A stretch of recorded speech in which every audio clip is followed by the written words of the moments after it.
you could just describe, like, if somebody was like, hey, what's the vibe of training camp and the intensity level this year compared to, I guess, last year, like, what about this year is different?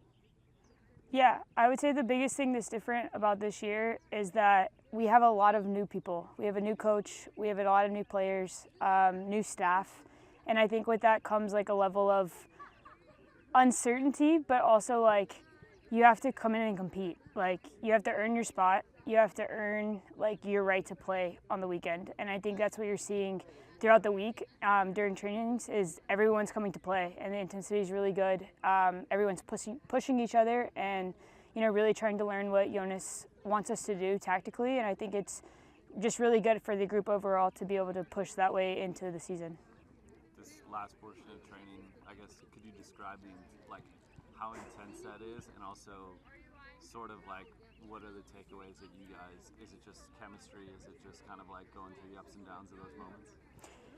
Yeah, I think, whenever we play transition or 5v5, it's competitive. And I think that's really what we want to bring out of each other and the group as a whole is, we hate to lose. And we need to do that during training, during the week, in order for it to come out during games. You can't just show up and compete on the weekends. And so whenever you see people getting pissed that they're losing in 5v5, like that's a good thing. And it's pushing the group to be better. And I would just say, like, the more that we can make that intense and the more that we can bring that competitive spirit out of each other, like the better off we'll be going into games and playing other teams. You personally, how does it feel now that your second year here? I'm sure, there was a little bit of a bad luck injury last year for you, and just overall, I guess, like mentally, how does it feel to be here right now compared to where things started?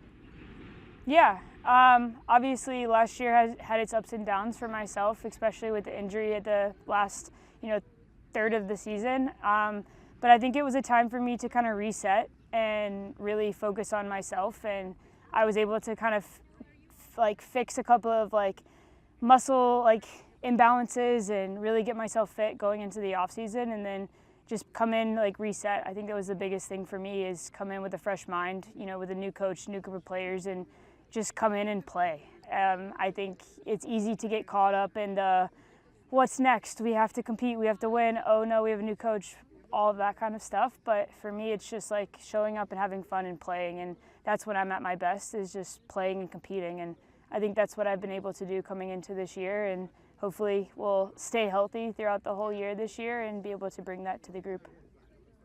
Last two, one would just be, I feel like at the beginning of the camp, all the veteran players that have been in the league for a while almost felt like the minority with all the new faces. But I feel like I've seen you, especially against the Utah scrimmage, like really vocal, kind of like injecting a little bit more leadership. I guess how, between like you, McNabb, Mac, like, have you guys all kind of talked about what you wanted to bring this year, or is it just kind of like your experience is already just kind of like presenting itself? Yeah, I think for the most part, it's kind of all of our experiences just being aligned and showing in different forms. I know I'm very vocal on the field, but like Mac is very vocal to individual people and having those relationships. And so everyone of the veteran group kind of brings a different thing to the table, and I think that's really important. But what you can see is that we've all been through different experiences being in the league for 7+ years. I think I'm the youngest one out of the veteran group. So it's just bringing those experiences and trying to help the younger players along. And the faster that we can, bring them into the fold and really help them understand what being a pro is like, managing your time, managing your body at such a young age. I can't even imagine being 16 and being a pro. I was barely ready to be a pro at 21. So, anything that we can do to help them along, because we need everyone to win this season, and they're a very, very important part of the group. And so anything that we can do to help them, throughout the year and throughout this journey that they're going to be going on, is just going to help them, but also it's going to help the group. And so it's just going to be really important for us to keep them engaged and locked in for the entire year. If the most pessimistic fan sentiment last year is like, oh my God, this is miserable to watch, right?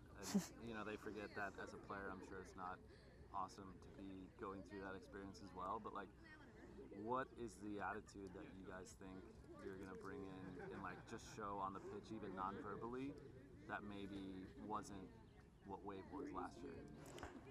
Yeah, I think obviously last year came with its challenges and battles and having different coaches and going through all of that as a group. You kind of switch from wanting to, like, you still want to win, but you're also just kind of trying to survive and keep your head above water at the end of the day. And so I think coming into this year, it's really just like, who are we going to be? Like, we're no longer it's kind of the San Diego of the past is now the chapter's closed, and we have to rename ourselves in a way, like reintroduce ourselves, I guess is a better way of saying it. And so I think really just going into the first game against Angel City, like that's the perfect time for us to go into LA and make a statement. And so I think that's what we're really building for all preseason, is to start off the season strong and show up and compete. I think is going to be the biggest thing, is like never let down in moments, even if we go down a goal, if we're up a goal, but stay in the fight for the entire 90 minutes and show that we can compete, but then also that we can play really damn good footy. Like that's going to be the most exciting piece, I think. And if we can put those two together, then we'll be really good and have a really good shot at the Shield, but also, you know, making playoffs and winning the championship. That's our ultimate goal. So we'll see. Sorry, just based off what you said, and I know sometimes it's hard without like the results counting right now. You talked about the resiliency, right? Going down a goal, not worrying about that. I feel like my history being around Wave, like it's always been if they go down a goal, it's like the world's ending, because I feel like offensively they haven't been. So like, how do you build resiliency in this environment without there being those results yet? Yeah, I think it's hard to build resiliency unless you're in those situations. Like, it's kind of a buzzword. It's something that every team in the world likes to throw around, like, oh, we're going to be resilient. Oh, we're going to be resilient. But I think it really starts in just every day-to-day stuff. Like, if someone gets injured, how do they respond? If something, you know, you show up and you're not having a great day, like, you still have to show up and do your job. And I think in those moments you can build resiliency from a attitude and like a self standpoint.